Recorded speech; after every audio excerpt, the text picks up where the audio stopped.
souvent la consultation va commencer avec la carte vitale et puis se terminer avec la remise d'une ordonnance, d'une prescription. Et c'est vrai que s'il n'y a pas d'ordonnance, le patient a l'impression qu'il est venu pour rien ou qu'on n'a rien fait. Et donc c'est à nous vraiment de faire preuve de pédagogie, d'informer, de déconstruire toutes ces fausses croyances.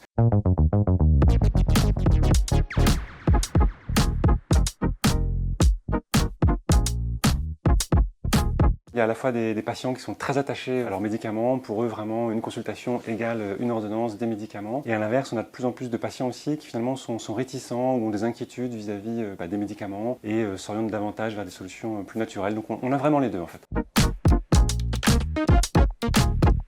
J'ai l'impression qu'il y a quand même une tendance à réduire les prescriptions, les médicaments. Les recommandations évoluent avec une diminution des durées de traitement. Et en même temps, quand on regarde les statistiques, on sait qu'en France, on reste encore un pays en termes de volume sur les antibiotiques, les IPP, les benzodiazépines, où encore il y a encore trop de prescriptions a priori. Ouais.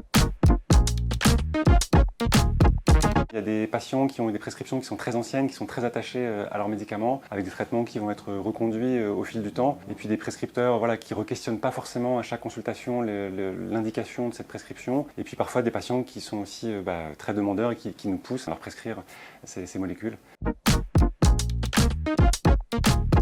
C'est d'explorer avec le patient les éventuelles alternatives non médicamenteuses. Pour certains traitements, par exemple les IPP, est-ce que le patient il a essayé de réfléchir un petit peu sur son alimentation, sa consommation d'alcool, le tabac, la durée entre laquelle il va dîner par exemple le soir et aller se coucher. Parfois en corrigeant un petit peu certaines mauvaises habitudes, en limitant certains aliments, on peut arriver à soulager les symptômes. Et puis aussi quand on arrête ce médicament, les IPP, ce qui est important c'est d'expliquer au patient comment on va le faire, notamment de le faire de façon progressive, peut-être sur quelques jours, de vraiment diminuer un jour sur deux, face à une bronchite, face à un virus ORL. Beaucoup de patients vont demander un antibiotique parce que ça les rassure avec l'impression que finalement ça va les soulager plus rapidement. Et en fait quand on leur explique que non, ça ne va pas changer la durée d'évolution ou prévenir les complications, à l'inverse, de bien s'hydrater, d'aérer à la maison, bien laver les mains, se moucher régulièrement, va aider à mieux soulager leurs symptômes. Parfois il y a quand même beaucoup de situations qui vont s'améliorer avec le temps. Donc c'est expliquer aussi aux patients que on a entendu sa demande, on a entendu ses symptômes, mais que peut-être on peut attendre avant de prescrire un médicament. Et puis parfois certaines explorations aussi, d'aller faire des examens, vont nous permettre de comprendre pourquoi le patient est symptomatique.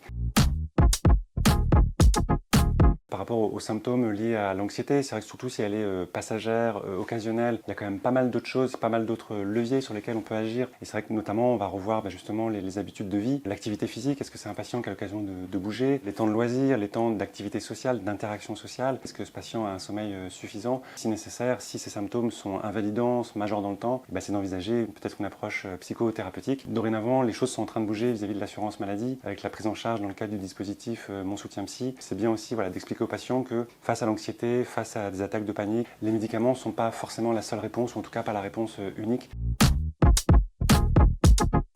Prescrire moins, prescrire mieux, c'est un vrai sujet et on est très sensibilisé en médecine générale parce qu'on voit beaucoup de patients, beaucoup de pathologies diverses. Et c'est vrai que les médicaments, évidemment, c'est pas quelque chose d'anodin, que ce soit par rapport au risque d'effets secondaires, au risque d'interaction par rapport aux autres traitements que prend éventuellement déjà le patient. Et puis tous les risques pour certaines classes de médicaments de développer une dépendance à mésusage. Et puis je pense qu'il ne faut pas oublier non plus l'impact écologique. C'est vrai qu'on en parle aussi de plus en plus. C'est un sujet sur lequel les patients sont de plus en plus sensibles. C'est que les médicaments, ça reste des produits chimiques, ça reste des produits issus de l'industrie et que leur empreinte carbone n'est pas neutre.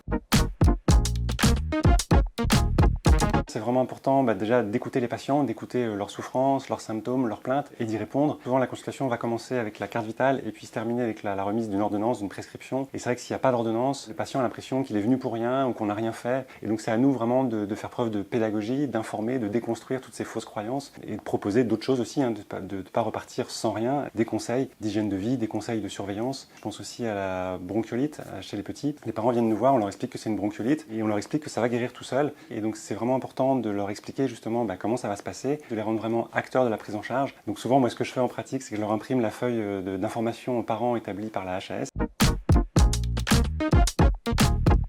On est plus dans une approche motivationnelle. Par exemple, un patient qui va prendre une benzodiazépine à visée hypnotique tous les soirs, il est très attaché.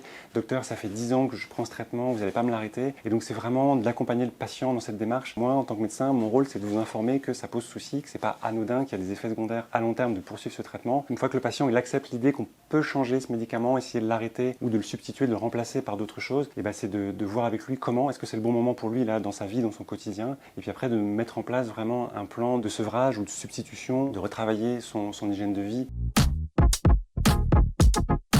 parle beaucoup d'écoute active, d'empathie, c'est vraiment écouter, discuter avec les patients, d'accompagner, de montrer qu'on les entend et puis de ne pas les laisser sans rien. C'est vraiment proposer autre chose, négocier, travailler avec le patient, voilà, une autre approche que les médicaments.